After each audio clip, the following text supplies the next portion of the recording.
Yan, no? So, yun, no? So, yun. So, mga kababayan, ito pa pala. Okay, last topic tayo, so, ngayon, alam naman po natin, no, na tuloy-tuloy pa rin po yung investigasyon sa ICI.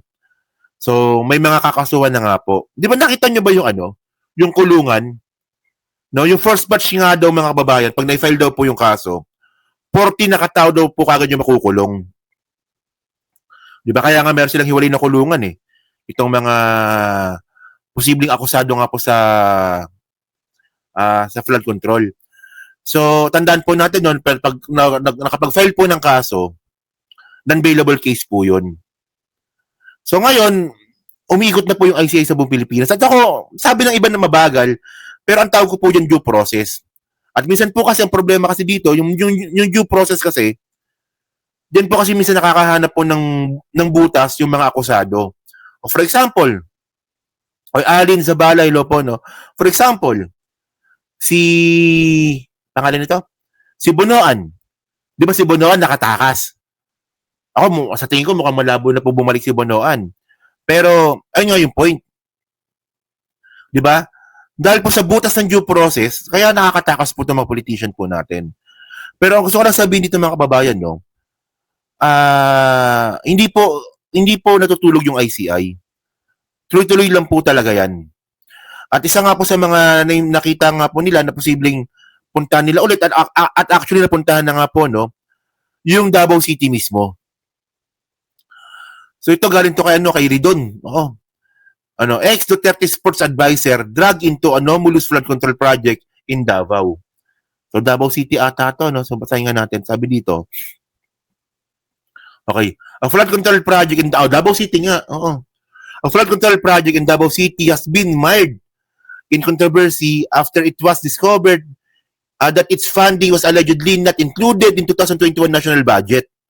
Even to the Department Works and Highways, Davao City declared the project as completed. O, patay tayo dito. 2021, ito po yung mga panahon na kumukubra po si Pulong Duterte na 51 billion. O, insertion po ito, mga kababayan. Wala pa sa GAA. Pero, nabigyan ng pondo at declared completed. Kay Pulong po ito. Kay Pulong ito, mga kababayan. Sigurado 51 billion kay Pulong. Di ba? According to House Infrastructure Committee, co-chairperson Saro Terry Ridon, the project titled construction of yung construction nga na yan, so whatsoever, was not part of the line item 2021 GAA. So insertion nga ito. Di ba? So ito nga po this means according to Ridon that DPWH Davao City funded a different project from one originally included in 2021 GAA. An act that falls under technical malversation as refined. Article 220 of the Revised Penal Code. Akala ko ba walang nakawan sa Davao City? So bakit ganon? So ngayon ang malupit dito itong Billionaire News Channel. Documents obtained by Billionaire News Channel show that the original project listed under 2021 national budget line item was awarded to Genesis 88 Construction. So dito na nga papapasok yung Glenn Iskandor. So si Glenn Iskandor, mga kababayan, siya po is yung ano siya ni Digong dati? Presidential Advisor on Sports ni Digong. Actually, di ba dapat bawal yun? Di ba? Dapat bawal yun, di ba? Na-appointee ka pala ni Digong, advisor ka pala ni Digong, tapos kumukuha ka ng proyekto sa gobyerno? Parang may mali ata dito, di ba? Actually, hindi parang may mali talaga dito. Tingnan niyo pa to. At yung proyekto nga po, 635 million pesos. So ngayon, ang point natin dito, no, ito yung gusto kong sabihin kay Trillanes. Ito yung gusto kong i-point out eh. Sinasabi na po ni Trillanes, no, na dapat talaga yung inuuna talagang imbestigahan yung Davao City. Kasi kung meron man talaga nagsimula nang nakawan po talaga sa flood control project, mukhang nagsimula po yan sa Davao City. 51 billion. Kay Pulong. So yung mga nireklamo po nilang mga proyekto nga po nila Bryce Hernandez, nila Jingo Estrada, si Jingo Estrada ata, tsaka si Joel Villanueva, hundreds of millions lang po yun eh. Kay Pulong Malupit, 51 billion. Di ba kaya nga, ito yung sinasabi nga ni Trillanes nung nakaraan pa eh. Sabi ni Trillanes, no? Oh, Trillanes has called the ICI to probe Bongo, di ba? At saka yung Davao City. Kasi alam naman po natin, no, na si Bongo nga po, meron po itong meron itong construction company. Di ba? Pero alam mo ko nung bullshit dito. Ito speaking of bullshit, no. Ako nagtataka po ako eh.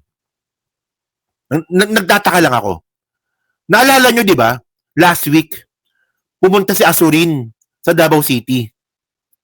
Di ba? In-inspection po ni Azurin yung Davao City. Di ba si Azurin, di ba ano siya? Advisor po siya sa ICI. So nag-inspection siya doon. Pero nakakagulat doon mga babayan, ang nakakagulat doon. Bakit kasama si Magalong? 'Di ba? Bakit kasama si Magalong? 'Di ba si Magalong tinanggal? 'Di ba imbestigahan ninyo yung baluarte ng mga Duterte? Sinama niyo ba si Magalong at bakit niyo nga sinama? Oh, 'di ba alam niyo naman kung anong kagaguhan tong ginagawa ni Magalong, 'di ba? Ngayon, si Magalong po nasa listahan si Magalong ngayon na posibleng kasama nga po doon sa sa destabilization na mangyayari nga po sa November 16. O, di ba? At bukod nga po doon mga babayan, si Magalong din po nasasabi nga po na open sa military junta.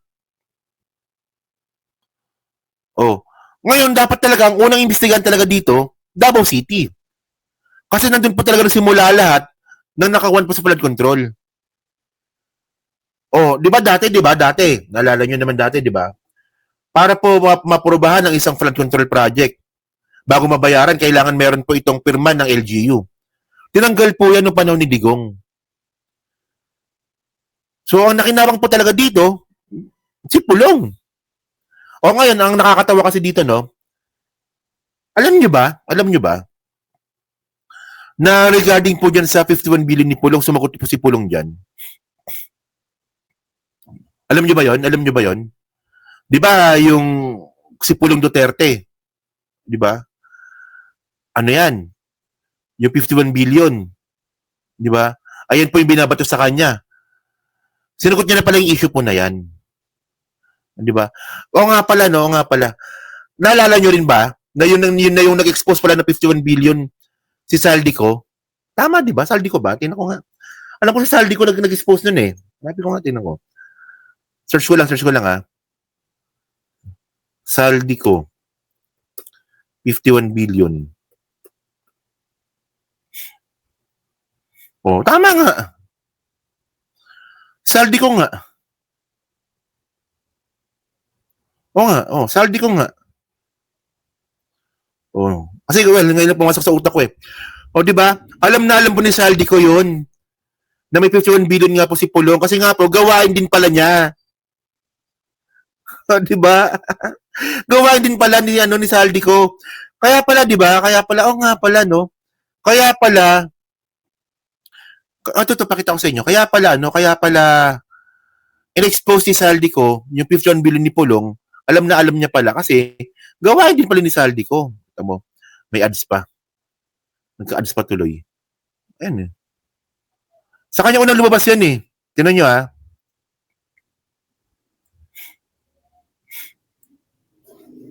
Ito. Yan no. Kailan na balita? January 24, 2024. Oh. Ito po yung unang-unang lumabas nga po yung balita po na yan about nga po sa 51 billion ni Pulong. Ni Saldico pala. Alam ni Saldico kasi gawain niya rin pala. Oh. So speaking of 51 billion nga po ni Pulong mga babayan, sinagot na pala ni Pulong yan. Tingnan ninyo napakatalinong sagot po ni Pulong nito. Sobrang talino. Hindi ko maintindihan talaga kung ba't niya sinagot to. Oh. Tingnan niyo to. Nganong mahadlok man? Duha pagka-Congress O, Bisaya pala to, Bisaya. O. Adlon mahadlok man. Hadlok man na. man, parehas gibuhat nilang Arnie Tevez, gi-ethics ko. Dito po ko padulong, sigurado. Ganda man ako ng party list na babae diya. Nagtuo sa ako kabalo. Sige. Gusto kaday mag-hearing tas Congress, ana ako ang ginaid. O ito, tinan nyo to ha, tinan nyo ha. Ano ha? Ito po yung sagot ni Pulong. Doon sa 51 billion. Ito yon. So, inaawit niya ditong babae, si Mix Nograles. Oh, yung Bebe Loves ko. So, ang sabi nga ni Pulong dito, gusto ba pag-usapan natin yung 51 billion, mag-hearing tayo sa Congress? Well, hindi naman nangyari. O, nambobola lang. Pero sobrang talino nito, tinan niyo. Ay mag-hearing tas Congress, ana ako ang ginaid.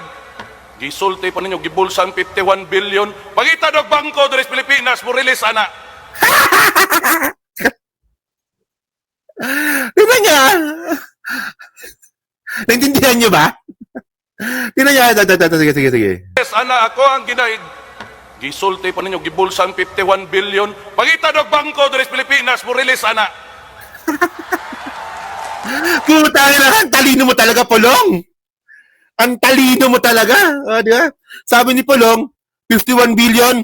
Sige nga, maghanap nga kayo ng 51 billion kung sinong bangko magre-release ng 51 billion. Tanga! Hindi po ganun yun. Iyot man Pulong. Di naman, di ba?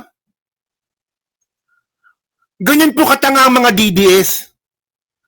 Oh, at yung at tingnan niyo yung ganung klaseng sagot, pinalakpakan po ng mga DDS yan, tingnan niyo Pangita dog bangko dres Pilipinas, mo release ana. Wala na, naputol pala. Pinalakpakan po ng mga DDS yun. Pero, putang na, tanga-tanga naman nun. Ganun ba magnanakaw ng pera sa kaban ng bayan? I-withdraw mo sa bangko? Walang yan talaga, ang tanga talaga nito. Sobrang tanga talaga ni Pulong. Di ba? 51 billion. O, sinong bangko? O, maghanap kayo ng bangko na magre-release ng 51 billion. Ganun ba magnakaw sa gobyerno? Wini-withdraw sa bangko? Ganyan kabobo tong mga DDS na to? Nakakala nila pag nanakaw sa bangko ay yung pag nanakaw sa pera ng bayan, wini-withdraw sa bangko? Sabi sa inyo, talino no? Sabi ko sa inyo, basta DDS sa mga kababayan, wala po kayong matututunan. Mas lalo po tayo magiging bobo. Ang bobo! Ang bobo, men. So at least yun mga kababayan, nakita na nga po natin na mukhang doon na nga po talaga papunta yung ICI sa Davao City. Well, sana, tanggalin nyo naman si Magalong. Huwag nyo na isama yan dyan. Diba? Magtatakip lang yan dyan Diba? May lilis nyo na naman yan. O, diba?